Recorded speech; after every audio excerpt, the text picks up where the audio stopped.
یا کوئی پرندہ ہے اس کے چھوٹے چھوٹے بچے ہیں تو اور اس کے آس پاس نہیں ہے چڑیا کے چونچ ہے جس کو وہ استعمال کرتی ہے تو دور دراز سفر کر کے جاتی ہے کہیں سے دانا اٹھاتی ہے چونچ میں پکڑتی ہے کئی میل سفر طے کر کے فضا میں بلند ہوتا ہے اس بچے کے منہ میں آ کے ڈالتی ہے تو کئی جگہ ایسا ہے کہ کوئی ایسے بھی پرندے ہیں کوئی ایسے بھی حیوانات ہیں پرندے ہیں جن کی ماں اور باپ دونوں مل کر ان کی پرورش کرتے ہیں.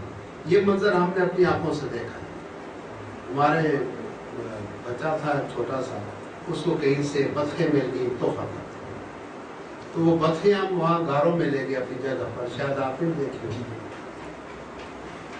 تو انہوں نے وہاں انڈے دیے تو اگر وہ جو اس کی منس بطخ تھی وہ اگر جائے کہ کھانے چارہ چگنے کے لیے دانا دلکا کھانے کے لیے تو اس کا جو نر تھا وہ ننڈوں پر بیٹھ جاتا جب وہ آتی تھی پھر وہ بیٹھتی تھی یہ چلا جاتا ان کے بچے پیدا ہو گئے پھر انہوں نے کہا کہ اچھا اب ایسا کر دیا ہمارے بچے ہو گئے میں بچوں کے پاس بیٹھ تو جا چار چوک کے آ جا وہ جاتی گھنٹہ دو گھوم کے آتی وہ پاس بیٹھا رہتا ان کی حفاظت کے پھر وہ بیٹھ جاتی پھر یہ چلا جاتا اب بچے بڑے ہو گئے وہ چلنے کے قابل ہو گئے اب انہوں نے کہا چلو ان کو ابھی سکھاتے ہیں چلنا پھرنا کھانا پینا ان کو ٹریننگ کرتے ہیں تو ایسا کرتے ہیں کہ رائٹ سائڈ پر تم ہو جاؤ لیفٹ میں ہوتا ہوں اور ان کو درمیان میں رکھ کے چلیں گے تاکہ ان کو کوئی خطرہ درپیش نہ آ جائے.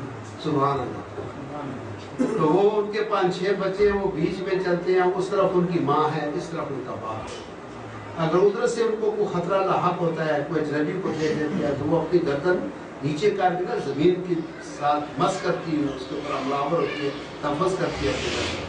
اگر اس طرف سے آئے تو بچوں کا وہ جو بچے ہیں ان کا باپ جا کر ان کو تنفس کرتا ہے. یہ ہم اپنی زمین پر یہ منظر دیکھتے ہیں جب بھی جاتے تھے یہ منظر دیکھتے. تو یہ اس کے پیچھے کیا چیز کا فرم ہے وہ جذبہ محبت. یہاں پر ہمارے پاس خواتین آتی ہیں ان کے ساتھ چھوٹے چھوٹے بچے ہوتے ہیں اگر ان کو چائے دیں تو کھانے کی چیز دیں تو خود نہیں کھاتی بچے کو کھلاتی ہیں خود ایسی بھوکی ہوتی ہے. کئی والد ہم نے ایسے دیکھے ہیں جنہوں نے خود میڈیسن نہیں لی بیمار ہیں دوائی نہیں لی اور کہا یہ دوائی میرے بچے کی اسکول کی فیس کام آ جائے اسکول کی کتاب آ جائے گی وہ بھی خیر ہے کوئی بات نہیں. اس نے وہ بیماری کو قبول کر لیا لیکن بچے کی فیس کو اور اس کی کتاب کو اس کی ضروریات کو ترجیح دی اولویت دی اس کو. اس کے پیچھے کیا جذبہ تھا وہ جذبہ محبت. اگر ایک بچہ ہے وہ لاکھوں کا نقصان کر رہا ہے گاڑی توڑ رہا ہے کچھ کر رہا ہے تو وہ اس کو باپ کہتا ہے کچھ نہیں کہتا ہے شکر الحمدللہ تو بچ گیا نا. اگر وہ آگے کہے کہ ابا جی گاڑی ٹوٹ گئی ہے ایک فٹ پاتھ سے ٹکرا گئی کھمبے سے ٹکرا گئی تو باپ یہ نہیں کہتا اتنا لاکھوں کا نقصان کر وہ پوچھتا ہے بچہ تو ٹھیک ہے نا کہتے ہیں پاپا جی میں تو ٹھیک ہوں گاڑی کا اگلا حصہ سارا ختم بس دفعہ کرو گاڑی ہو جائے اور آ جائے گی تم بچ گئے ہو یہ اللہ کا لاکھ لاکھ. تو کئی لوگ صدقے دیتے ہیں خیرات دیتے ہیں اگر کسی ایکسیڈنٹ میں گاڑی 10 لاکھ کی تباہ ہو گئی ہے لیکن اس کو باپ پرواہ نہیں کرتا وہ کہتا ہے بچہ تو بچ گیا ہے میرے لیے بہت کچھ ہے مجھے تو عزیز ہے مجھے گاڑی عزیز نہیں سائیکل موٹر سائیکل عزیز نہیں ہے تو مجھے عزیز ہے. تو یہ کیا ہوتی ہے یہ اس کے پیچھے جذبے کیا ہوتے ہیں وہ محبت کے جذبے. اب بچے کے سوال کی طرف آتے ہیں پھر آگے بھی بس آپ انسان کا بھی جو ایک سے محبت ہوتی ہے وہ فرد واحد سے ہوتی ہے. اس کے سامنے اس کی خاطر انسان سب کچھ کرتا ہے پردیس بھی کاٹتا ہے تکلیفیں بھی اٹھاتا ہے ذلت بھی اٹھاتا ہے پریشانی بھی اٹھاتا ہے اس ایک. تو بہت سے محبت کی مقصد یہ ہے کہ وہ اللہ کی مخلوق سے پھر پیار کرتا ہے ایک سے نہیں. وہ جس چیز کو بھی دیکھتا ہے اس کو ہر چیز میں اللہ نظر آتا ہے. اس کو پھولوں میں پتیوں میں کلیوں میں انسانوں میں حیوانوں میں پرندوں میں فضاؤں میں ہواؤں میں اس کو جو نظر آتا ہے اس کو اللہ کا وجود اللہ کا جلوہ اس کو نظر آتا ہے. تو جب وہ دیکھتا ہے اس دنیا کی طرف تو دیکھتا ہے یہ جو پھول ہیں یہ چمیلی ہے یہ موتیا ہے یہ گلاب ہے ان کی رنگت الگ ہے ان کی خوشبو الگ ہے. یہ رنگ کس نے بھرا ان پھولوں پر پتیوں کے اندر کس نے رنگ بھرا. تو وہ ہنائی انگلیاں کہاں ہیں جنہوں نے ان کے اندر رنگ بھر دیے خوشبو بھر. تو وہ رب کریم کی ذات اقدس ہے. جب وہ پھل فروٹ کھاتا ہے تو کہتا ہے یار یہ مینگو اس کے اندر یہ مٹھاس کہاں سے آئی, یہ خوشبو کہاں سے آئی, یعنی اس کا جو اوپر کور ہے اس کو اب کسی گندے نالے ہی پھینک دے تو اس کے اندر وہ اثر نہیں ہوتا اس کا, کیونکہ اس کی جلد اس قسم کی محفوظ بنائی گئی, کسی قسم کے ڈسٹ, ہوا, گندگی, جراثیم اس کے اندر جا ہی نہیں سکتی. تو کہتا ہے یہ زمین تو خوش زمین ہے, اس کے اندر یہ مینگو اور اس کے اندر اتنی مٹھاس, اتنی خوشبو, یہ کیسے آتا؟ تو جب وہ دیکھتا ہے پرندوں کی طرف یہ کیسے فضاؤں میں اڑ رہے ہیں, ان کی بولیاں الگ الگ ہیں, تو وہ مخلوق سے اس کو خالق نظر آتا ہے, خالق کا اس کو پتہ چلتا ہے.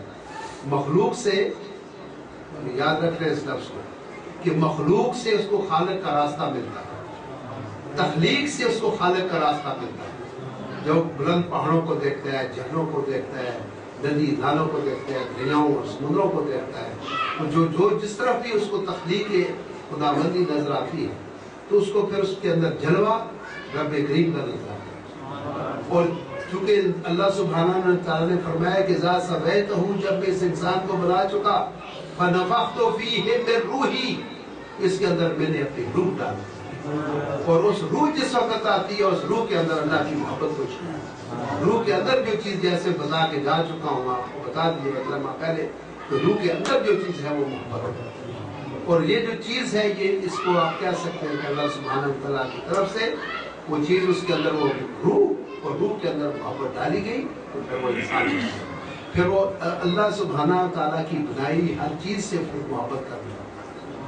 وہ اللہ سے ہی نہیں بلکہ اللہ کی مخلوق سے, اللہ کی تخلیق سے اس کو محبت ہو جاتی ہے. تو وہ پھر جو وہ منزل آ جاتی ہے جس کے لیے اللہ تعالیٰ نے قرآن میں فرمایا کہ لوگ مومن نے پتہ, تمام مومن مسلمان آپس میں بھائی ہیں. وہ پھر جو کس کو اس کے دائیں بیٹھا ہوا ہے خادم حسین, وہ کہتا ہے کہ میرا بھائی ہے. اس طرح دیکھتا ہے یہ کون ہے, کہتا ہے جنید میرا بھائی ہے. پیچھے فیصل میرا بھائی ہے, بات سمجھے. اس طرح اکبر صاحب بھائی ہیں میرے. وہ یہ نہیں دیکھتا کہ یہ سندھی ہے, یہ بلوچی ہے, یہ پٹھان ہے, یہ مہاجر ہے, یہ افریقہ کا ہے, یہ امریکہ کا ہے, یہ چین کا ہے, یہ روس کا ہے. اس کے بعد یہ نہیں, اس کو پھر رام سے بھی پیار ہے اور رحیم سے بھی پیار ہے. وہ اس چیز کو خاطر میں نہیں رکھتا کہ یہ مسلمان ہے یا نہیں, یہ مومن ہے یا نہیں. جب اس کی آگے اس کی محبت ترقی کرتی ہے, جس وقت اس کو اللہ کے محبوب کا قرب حاصل ہوتا ہے, تو پھر وہ سب کے ساتھ پیار کرتا ہے, اللہ کی بنائی ہر چیز سے. اس مصور کی تصاویر ہے نا, ایک آپ کسی جگہ جاتے ہیں اور وہاں بہت ساری تصویریں لگی ہیں, تو آپ اس تصویروں کو دیکھیں گے نا, تو ایک ہی مصور کی وہ بنائی تصویریں ہیں ساری. تو جو ہم چونکہ ایک ہی خالق کی ساری مخلوق ہیں, خواہ نباتات ہوں, خواہ حیوانات ہوں, خواہ جمادات ہوں, خواہ اشرف المخلوقات بنی و انسان ہوں, تو یہ بنائی ہی تو اسی کی چیزیں ہیں. تو پھر اللہ خود فرماتا ہے کہ ذات رب کا منتہا, کسی چیز کو بھی آپ جب اس کو کاؤنٹ کرنا شروع کر دیں, جا کے بات آپ جگہ پر وہ ختم ہوتی ہے, اس جگہ پر جا کے بات ختم ہوتی ہے. مثلا ایک چھوٹی سی مثال آپ کو پیش کروں.